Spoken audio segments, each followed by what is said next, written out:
stop, tu roules sur le boulevard BD, cet album est fait pour toi. Mr. Crook. En coiffant cet homme dans son barbershop de New York, ce barbier ne se doutait pas qu'il était en train de refaire une beauté à l'un des plus grands escrocs que le monde ait pu connaître. Il s'agit de Mr. Crook. Il file entre les doigts de la police depuis des années, parvenant toujours à s'évanouir avec son butin par on ne sait quelle diablerie. Si les forces de l'ordre sont à nouveau sur le qui-vive, c'est parce que le Mangatsa, plus gros diamant du monde découvert par le célèbre explorateur Sigmund Oppenthal, débarque dans la ville. Nul doute que le transfert risque de susciter bien des convoitises. Les forces de l'ordre vont devoir déployer un dispositif de sécurité exceptionnel. Ce n'est pas ça qui va impressionner Mr. Crook, qui est loin d'en être à son coup d'essai. Usant de divers pseudonymes, changeant de visage grâce à divers postiches, moustaches, barbe, chapeaux, lunettes et autres artifices, Crook est un Arsène Lupin international. Dans un New York des années 30, il tente de mettre la main sur un diamant inestimable, venu d'une mine du Botswana. Crook ne se contente pas pour autant de ne faire que dans le grand banditisme. Chaque acte de sa vie quotidienne est prétexte à arnaquer son prochain. Le barbier peut toujours envoyer la note. Peu de chances qu'il soit récompensé de sa prestation.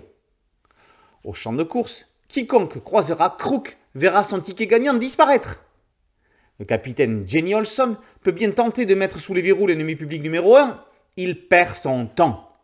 Crook devrait plutôt se méfier de Blackheart. Cette femme de la pègre américaine a de vieux comptes à régler.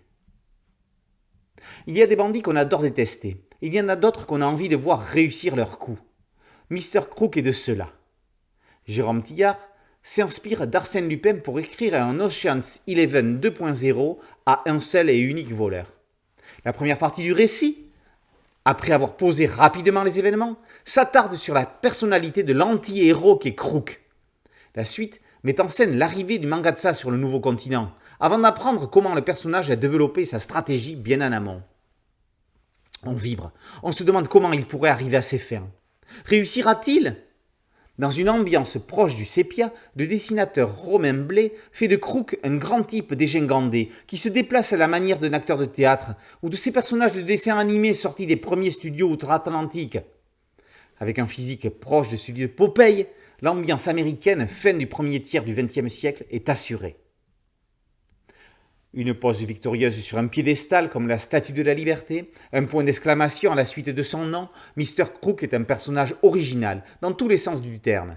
Espérons que cette aventure ne soit que la première d'une longue série. Mr. Crook, par Tillard et Blais, est paru aux éditions Paquet.